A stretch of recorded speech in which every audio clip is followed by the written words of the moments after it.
अंकित वर्मा और आज के लेक्चर में हम एक स्पेशल क्वेश्चन करने जा रहे हैं जो कि गेट 2020 में 2 मार्क्स का फोरनून सेशन में आया था। वाइब्रेशंस का क्वेश्चन है ये, और ये क्वेश्चन मैंने पिछले लेक्चर में भी कराया था, लेकिन वो एनर्जी मेथड से कराया था। सबके बहुत सारे रिक्वेस्ट आ रहे थे व्हाट्सएप पे, कमेंट सेक्शन में भी कि इस क्वेश्चन को आप टॉर्क मेथड से कराइए, और मैंने देखा भी कहीं भी इसको टॉर्क मेथड से नहीं कराया हुआ। तो मैंने कोशिश की इसको करने की टॉर्क मेथड से, क्योंकि मैंने भी पहले स्टार्टिंग में इसको एनर्जी मेथड से ट्राई किया था, फिर मैंने इसको टॉर्क मेथड से किया। तो वही मैं आपको बताने जा रहा हूँ। सबसे पहले इस क्वेश्चन की काइनेमेटिक्स देखते हैं, कैसे कैसे इसमें मोशन होगा। पहली बात, क्या क्या चीजें गिवन है। ये मासलेस रोड है, ये 2 स्प्रिंग है। अब ये क्वेश्चन इतना फेमस है, आपको पता ही होगा अगर आप तैयारी कर रहे हैं। ये इनएक्सटेंसिबल जो स्ट्रिंग है, ये इसमें कोई खिंचाव नहीं होगा। जो भी खिंचाव होगा अगर इसमें कुछ हुआ तो वो स्प्रिंग में होगा, इसमें कुछ नहीं होगा इस स्ट्रिंग में। ये मास इसका m है। पुली का मास क्या इस बार, ठीक है। जनरली पुली मासलेस दी होती है, रोड को मास वाला दिया होता है, लेकिन यहाँ क्वेश्चन इसलिए स्पेशल क्वेश्चन था ये। तो इस क्वेश्चन की काइनेमेटिक्स में अगर हम जाएं तो अगर ये रोड, इसमें कुछ भी वाइब्रेशन होगा, मान लेते हैं कि इसमें जो थीटा एंगल कवर ये करेगा, मतलब इसमें थीटा एंगल के नीचे की साइड जाएगा, ये एंगल थीटा हम मान लेते हैं।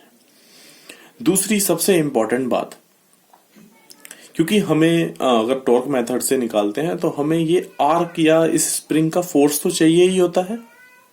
फोर्स के लिए के तो हमें दिया है, लेकिन डिफ्लेक्शन कैसे आएगा वो हम angle equals to arc upon radius से निकाल देंगे, तो ये भी आ जाएगा। इस वाले स्प्रिंग के लिए बस खास है, वो चीज हमें बहुत ध्यान से देखनी है। उससे पहले इस स्प्रिंग की एक्सटेंशन को निकालने के लिए एक बहुत अच्छा कंसेप्ट मैं आपको बताता हूं, उसके बाद क्वेश्चन को शुरू करूंगा। देखिए, जैसे ये पुली है और ये स्प्रिंग है, तो अगर ये जो रोड है, अगर उसने कुछ एंगल थीटा कवर किया, तो ये जो डिस्क है, जो पुली है, तो वैसे तो ये पुली नहीं है, डिस्क है ना।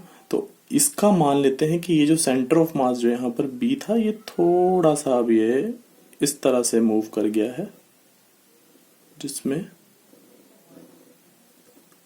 ये देखो मैंने ये चीज शो भी की है, ठीक है। तो इसका अगर सेंटर ऑफ मास कुछ वैल्यू, अगर इसने कुछ डिफ्लेक्शन किया और उसकी वैल्यू हमें पता है कितना होगा, क्योंकि इसने एंगल थीटा अगर इसने मूव किया तो उसकी वैल्यू हमें पता है एल थीटा होगी, एक्स, उसे एक्स मान लेते हैं कि जो सेंटर ऑफ मास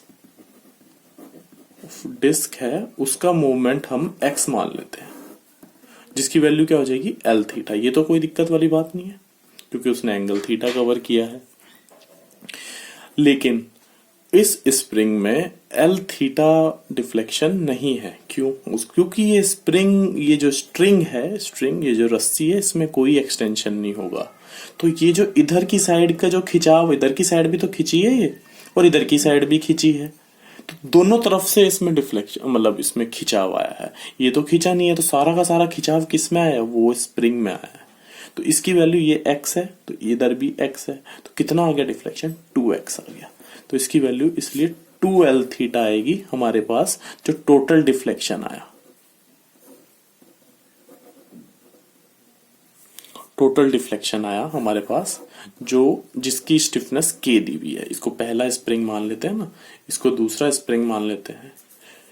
तो इसमें अगर हम इसकी काइनेमेटिक्स में जाएं, अब कैसे, ये पॉइंट ए है जिसके अबाउट हम सब चीज लेंगे अब, और जो टॉर्क भी है इसी पॉइंट के अबाउट लेंगे।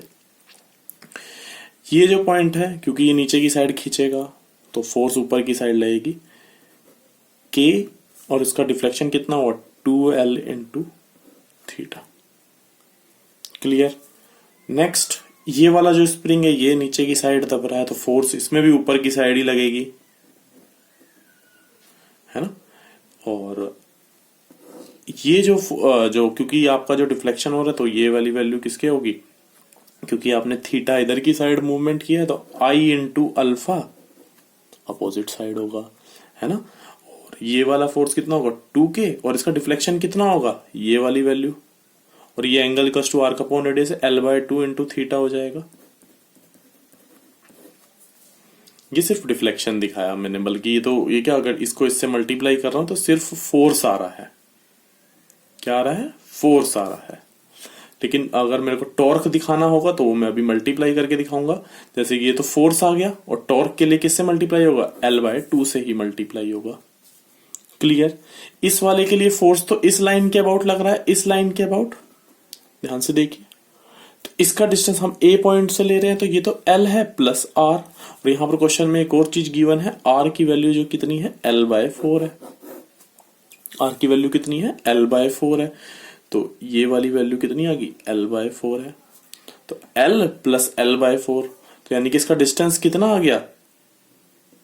5L/4। टॉर्क समझ में आ गया? अच्छे से आ गया होगा, मैंने बड़े आराम समझा। डिस्क वाला केस बस यहाँ पर इंपॉर्टेंट था, जो काफी लोगों को इसमें प्रॉब्लम थी। टॉर्क मेथड से आपको जल्दी से इसका सॉल्यूशन मिलेगा भी नहीं। ओके, उसके बाद बस वैल्यूज रखनी है हमने। तो ये आई अल्फा प्लस, इसको मैं मल्टीप्लाई कर देता हूं, तो 2 से 2 कैंसिल हो गया, KL²/2 इंटू थीटा, प्लस ये कितना आ जाएगा? 5/2 KL² इंटू थीटा। ठीक है, इक्वल्स टू 0। और तो कोई टॉर्क नहीं लग रहा, तो ये वैल्यू कितनी आ जाएगी? इसमें हाफ जोड़ देंगे तो हम आई alpha plus 3KL² into theta. और ये आई किसके अबाउट लेना है? हमने ए के अबाउट लेना है ना। 3KL² इंटू थीटा बराबर 0। तो ये, इसको अगर हम सही फॉर्म में लिखें तो वो क्या आएगा? Alpha plus 3KL² upon IA into theta equals to 0। अब इस क्वेश्चन में क्यों दिक्कत आई? हाल तो कुछ भी नहीं लगा क्वेश्चन में, ठीक है, एक छोटी सी ट्रिक थी। मोमेंट ऑफ इनर्शिया अबाउट ए, और किसकी बात कर रहे हैं हम? डिस्क, क्योंकि मास को किसकी काइनेमेटिक्स देखेंगे हम? इस वाले डिस्क की देखेंगे। इस रोड से तो हमें कोई मतलब ही नहीं है, लेकिन सारा का सारा इस पॉइंट के अबाउट हम टॉर्क देख रहे हैं, तो जो मोमेंट ऑफ इनर्शिया भी इसी पॉइंट अबाउट लेंगे। तो इसके लिए खुद का तो हमें पता है, इसका मोमेंट ऑफ इनर्शिया mr²/2 होता है, प्लस लेकिन ये जो दूरी है ये कितनी होगी? ऑब्वियसली ये सेंटर के अबाउट आ गया IG प्लस AH², जो भी हमें पता है पैरेलल एक्सिस थ्योरम के अबाउट। तो इसका जो डिस्टेंस है वो है L। क्लियर? अच्छा, तो ये आई अबाउट है, ठीक है। R की वैल्यू हमें L/4 पता है, तो यहां से सॉल्व करके कितना आ जाएगा? 32, हाँ बिल्कुल 32/32 ml²। अब क्वेश्चन के ऑप्शन के अकॉर्डिंग, क्योंकि ये 33/32 वहां कुछ भी नहीं है, इसको अगर आप इससे डिवाइड करेंगे लगभग 1 के लगभग ही आएगा, लगभग 1 के लगभग ही, है ना। तो इसीलिए मोमेंट ऑफ ये किसके बराबर आ गया? ml² के बराबर ही आ गया अप्रोक्सीमेटली। समझ रहे हो ना बात को? क्योंकि कोई भी डिफरेंस नहीं, या तो आप इसको डायरेक्ट भी कर सकते थे कि भाई इसको, क्योंकि L काफी बड़ा है, ऑब्वियसली आप समझ सकते हैं, और ये बात मतलब सही भी लग रही है। तो इसने इसकी वैल्यू को ये रखा। नेक्स्ट पेज पे कर दें क्या? तो यहां से जो मेरी इक्वेशन आई, तो मैं एक बार लिख लेता हूं, देख के जो हमने इक्वेशन लिखी, alpha plus 3KL², moment of inertia कितना निकाला हमने? ml² ही आया बस, इनटू थीटा बराबर 0। क्लियर? तो L² से L² कैंसिल हो गया, और इससे अगर हम कंपेयर करें, यही हमारा ओमेगा n होता है, जिसको हम अंडर रूट लगा देते हैं। तो ये जो ऑप्शन है हमारा सही है।